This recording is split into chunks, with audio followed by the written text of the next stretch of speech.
एक गांव में धनीचंद्र नाम का एक व्यापारी रहता था। उसकी गिनती शहर के अमीर व्यापारियों में होती थी, लेकिन अब वह केवल नाम का सेठ रह गया था। उसका बिजनेस बंद होने की कगार पर आ गया था।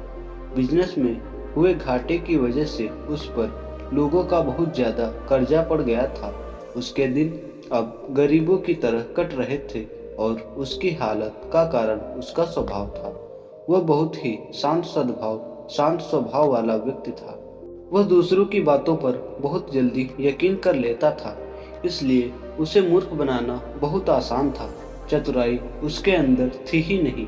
लोगों ने उसके सरल स्वभाव का फायदा उठाकर उसे इस हालत में पहुंचा दिया था। उसके कुछ चतुर दोस्तों, रिश्तेदारों और अन्य व्यापारियों ने उसके खिलाफ साजिश रचकर उसे अपनी चिकनी चुपड़ी बातों में फंसा लिया और उसका बिजनेस बंद होने की कगार पर पहुंच चुका था। धनीचंद्र सेठ इन चालाक लोगों की बातों को समझ नहीं पाया था, लेकिन अब वह अंदर से टूट चुका था। अब उसे अपनी गलतियों का एहसास हो रहा था। एक दिन धनीचंद्र सेठ के सामने उन लोगों की सच्चाई सामने आ जाती है। वह सोचता है कि जिन लोगों को वह अपना समझता था, उन लोगों ने ही उसे धोखा दिया है, जिसके कारण सेठ हमेशा अपनी हालत के बारे में सोचता रहता और खुद को कोसता रहता। अब उसके दिन बहुत ही तनाव वाले और उदासी के साथ बीत रहे थे। उसकी पत्नी अक्सर उससे झगड़ा करती रहती। अन्य सेठ अब अपना कर्जा मांगने के लिए हर रोज उसके घर पर आते। एक लंबी सेठों की भीड़ ने उसे बहुत ही ज्यादा गहरे सदमे में डाल दिया था। वह अब उन सेठों से बचता बचाता छिपने लगा। अपनी इस हालात से परेशान होकर उसने आत्महत्या करने का फैसला किया और वह आत्महत्या करने के लिए दूर एक पहाड़ी की ओर चल पड़ा। रास्ते में उसे महात्मा की एक कुटिया दिखाई दी, जहां कुटिया में बहुत ही शांति और सुकून था। सेठ धनीचंद्र ने देखा कि उस महात्मा के सामने कुछ लोग बैठे हुए हैं और वे उनसे अपनी समस्याओं का समाधान पूछ रहे हैं। यह देखकर सेठ को बहुत ही ज्यादा जिज्ञासा हुई। कुटिया से बाहर आ रहे एक व्यक्ति को उसने रोका और उसके महत्व के बारे में वह पूछने लगा। उस व्यक्ति ने सेठ धनीचंद्र की ओर देखा और कहा कि वह महात्मा आसपास के सभी गांवों, कस्बों और शहरों में बहुत ही ज्यादा प्रसिद्ध हैं। वह बहुत ही अधिक बुद्धिमान हैं। वह लोगों की बड़ी बड़ी समस्याओं को चंद मिनटों में सुलझा देते हैं। वह लोगों के मन की बात जानने और उनके झूठ को पकड़ने में माहिर हैं, क्योंकि उन्होंने मानव स्वभाव के बारे में गहराई से अध्ययन किया है और इसे समझने में उन्होंने महारत हासिल की है। वह किसी को भी अपनी बात पर सहमत करने के लिए चुटकियों में सहमत कर लेते हैं, इसलिए उन्हें चतुर बाबा के नाम से भी जाना जाता है। वह व्यक्ति सेठ धनीचंद्र की ओर देखकर कहता है, अगर आपको भी कोई समस्या है तो आप उनसे समाधान पूछ सकते हैं। यह कहकर वह व्यक्ति वहां से चला जाता है।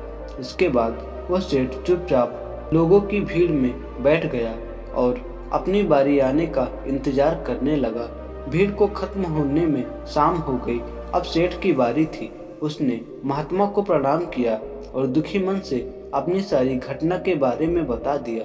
वो महात्मा सेठ की बातों को बहुत ध्यानपूर्वक सुन रहे थे और फिर शांत स्वर में उत्तर दिया, इंसान को इतना शरीफ नहीं होना चाहिए कि वह हर किसी की बातों पर विश्वास कर ले और जो लोग कहें वही करना शुरू कर दे। हर व्यक्ति के अंदर इतनी समझ और चतुराई का होना बहुत जरूरी है, इसलिए नहीं कि वह दूसरों का फायदा उठा सके या उन्हें बेवकूफ बना सके, ताकि वह खुद को दूसरे चतुर लोगों की चालों से बचा सके, खुद को नुकसान से बचा सके और दूसरे जरूरतमंद लोगों की मदद कर सके। इतनी बातें कहने के बाद महात्मा अब कहते हैं कि अब मैं आपको समझाऊंगा कि आप लोगों से जो चाहते हैं वह कैसे प्राप्त कर सकते हैं। तुम्हें कुछ ऐसे तरीके सिखाऊंगा जिनका उपयोग तुम लोगों और परिस्थितियों को नियंत्रित करने के लिए कर सकते हो। इसके अलावा तुम्हें यह भी पता चल जाएगा कि धोखेबाज लोगों को कैसे पहचाने और उनसे खुद को कैसे बचाएं। एक साधारण व्यक्ति कैसे समझदार बन सकता है। ध्यान रहे, जो मैं यहाँ तुम्हें सिखाने वाला हूँ उसका इस्तेमाल किसी गलत काम के लिए नहीं करना, लेकिन अपनी और दूसरों की सुरक्षा के लिए बस मेरी बातों को ध्यान से सुनो। हम जिस दुनिया में रहते हैं वहाँ आपको कुछ लोग चतुर मिलेंगे जो अपनी आजीविका चलाने के लिए भोले भाले लोगों का इस्तेमाल करते हैं। अब आप इन लोगों को कैसे पहचानते हैं जो अधिक बातें समझते हैं?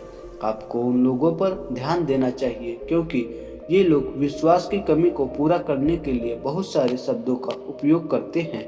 आपको उन पर ध्यान देने की कोई आवश्यकता नहीं है क्योंकि वे अपने झूठ की वजह से आपको बेवकूफ़ समझने की कोशिश करते हैं। जो लोग एक ही बात को बार बार कहते हैं वह झूठे हो सकते हैं।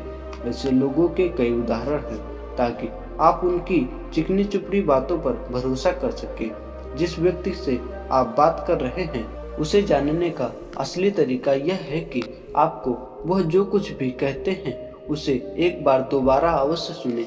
जिस तरह से वे अपनी कहानी सुनाते हैं उससे आपको पता चल जाएगा कि वह सही है या नहीं। दूसरी बात, यदि आप किसी ऐसे व्यक्ति को जानते हैं जो दूसरों से झूठ बोलता है तो आप उस पर कभी भरोसा न करें क्योंकि जो व्यक्ति दूसरों से झूठ बोलता है वह निश्चित रूप से आपसे भी झूठ ही बोलेगा। साथ ही आपको ऐसे लोगों से सावधान रहना चाहिए जो दावा करते हैं कि उनके पास पहले बहुत पैसा था जो अब डूब गया है, जिससे पता चलता है कि आप जिससे बात कर रहे हैं वह झूठ बोल रहा है। हाँ, ऐसा हो सकता है कि एक बार उसके पास पैसा था लेकिन अब वह है दिवालिया हो चुका है। बुद्धिमानी इसी में है कि ऐसे व्यक्ति को कभी भी पैसों से समझौता नहीं करना चाहिए। जो व्यक्ति खुद के पैसे को संभालने में कमजोर हो सकता है उस व्यक्ति से सलाह लेना बुद्धिमानी नहीं है। आपको ऐसे अयोग्य लोगों से भी सावधान रहने की आवश्यकता है क्योंकि अगर कोई व्यक्ति महत्वपूर्ण चीजों की देखभाल करने में सक्षम नहीं है तो ऐसे लोग अपने बिजनेस या काम को संभाल नहीं सकते हैं। एक समझदार व्यक्ति अपनी जरूरी समस्याओं पर अधिक ध्यान देता है, बेकार की चीजों पर नहीं। एक और वह व्यक्ति जो हमेशा अपनी बात दोहराता है और बार बार कसम खाता है वह व्यक्ति झूठा होता है। इसलिए ऐसे व्यक्तियों पर कभी भी भरोसा नहीं करना चाहिए। दूसरी ओर, अगर आप चाहते हैं कि कोई व्यक्ति आपके साथ अच्छा व्यवहार करे तो आपको हमेशा अपनी इच्छा के अनुरूप परिणाम मिलेंगे जो कि गलत है। आपको हमेशा एक बात याद रखनी चाहिए कि लोग वही चाहते हैं जो उन्हें कभी नहीं मिल सकता। इसलिए अगर आप ऐसा सोचते हैं कि किसी काम को पूरा करने के लिए आप उसे बार बार करें और आप उसे हासिल कर सकते हैं जो खुद पाया नहीं जा सकता, इसके लिए तुम्हें दो नियमों पर ध्यान देना होगा। पहला नियम है, जिस व्यक्ति को आप अपने वश में करना चाहते हैं उसे वह दें जो वह चाहता है या फिर जिसे वह हासिल करना चाहता है। दूसरा नियम है, उस व्यक्ति को तब तक देखें जब तक वह आपके नियंत्रण में आ जाता है। तो देखिए कितना दुख होता है जब आप उसे वह देना बंद कर देते हैं जो वह चाहता है। जब भी आपको लगता है कि वह आपको हल्के में ले रहा है, इसलिए जो आपने उसे दिया था उसे वापस ले ले। यह बात उस व्यक्ति को एक कमी और एक खालीपन का एहसास कराएगी जिससे वह आपकी बात दोबारा सुनने को तैयार हो जाएगा। तीसरा नियम है, जब कोई व्यक्ति ऐसा व्यवहार करता है जैसे कि वह सब कुछ जानता है तो निश्चित रूप से आप एक ऐसे व्यक्ति से बात कर रहे हैं जिसमें बुद्धि की कमी है। सच तो यह है कि जो व्यक्ति यह मानता है कि वह कुछ नहीं जानता वह अंततः सबसे बुद्धिमान होता है और जीतता है। यदि आप अपने आसपास के लोगों और स्थितियों पर नियंत्रण रखना जानते हैं तो सबसे अच्छा तरीका विनम्र और नम्र होना है। इससे पता चलता है कि आप बाहर के लोगों से झगड़ा नहीं करना चाहते हैं। अपनी शारीरिक भाषा को विनम्र रखें। एक बार जब लोगों को पता चल जाए कि आप बहुत कुछ जानते हैं, आपकी सफलता और विफलता का उपयोग आपके विरुद्ध किया जाएगा। आपकी असफलता पर आपका अपमान होगा और आपकी सफलता पर लोग आपसे नफरत करने लगेंगे। और जब आप लोगों के सामने यह दिखाते हैं कि आप सब कुछ जानते हैं तो लोगों को समझने की तरकीब अधूरी रह जाती है। लोग आप पर उनका उपयोग करने का आरोप लगा सकते हैं और वे आपको अपनी योजनाओं के साथ आगे बढ़ने का मौका दिए बिना ही मना कर देंगे। लोग हमारे निर्दोष, ज्ञानी और विनम्र होने के कारण हम पर संदेह नहीं करते कि हम उनसे काम ले रहे हैं। जो व्यक्ति अपनी भावनाओं और जज्बातों को छिपाने में माहिर होता है, वह दूसरे लोगों को आसानी से अपने वश में कर सकता है। जब लोगों को लगेगा कि आप विनम्र हैं और झगड़ालू स्वभाव के नहीं हैं, तो वे आगे आपकी मदद नहीं करना चाहेंगे और शायद तब वे आपको अपने बारे में जानकारी देंगे, जिसका उपयोग आप उन्हें नियंत्रित करने के लिए कर सकते हैं। और वे आपको यह सारी जानकारी देंगे क्योंकि उन्हें यकीन है कि आप उनसे नहीं लड़ेंगे। जो व्यक्ति यह मानता है कि उसके अंदर सुधार की गुंजाइश है, तो उसके सफल होने की संभावना कई गुना बढ़ जाती है। व्यक्ति के अंदर विनम्रता इसलिए भी आती है क्योंकि वह सोचता है कि उसे बहुत कुछ सीखना है, लेकिन जो व्यक्ति यह सोचता है कि वह बहुत कुछ जानता है, वह आसानी से मूर्ख बन जाता है। साथ ही एक गृहस्थ होने के नाते आपको इस बात पर भी ध्यान देना चाहिए कि आपका पैसा कहाँ जा रहा है और उस मेहनत की कमाई को तब तक खर्च न करें जब तक आपको उस पैसे के बदले वह न मिल जाए जो आप चाहते हैं। इसका मतलब यह है कि अगर आप सामान लिए बिना पैसे देते हैं तो धोखा मिलने की संभावना बढ़ जाती है। ऐसा भी हो सकता है कि अगर किसी ने आपका पैसा पहले ही ले लिया है तो वह अपना वादा नहीं निभाएगा। इसलिए सुरक्षित रहने के लिए उस व्यक्ति को पैसे देने से पहले सावधानी बरतें। जो चीज़ आप उससे पाना चाहते हैं उसे प्राप्त करें। ये थे वो तरीके जिनसे आप लोगों को अपनी बात मनवाने के लिए इस्तेमाल कर सकते हैं और चतुर और धोखेबाज की पहचान कर सकते हैं। इन तरीकों का पालन करके आप उन सभी लोगों से बच सकते हैं। धनीचंद सेठ को सभी प्रश्न के उत्तर मिल गए।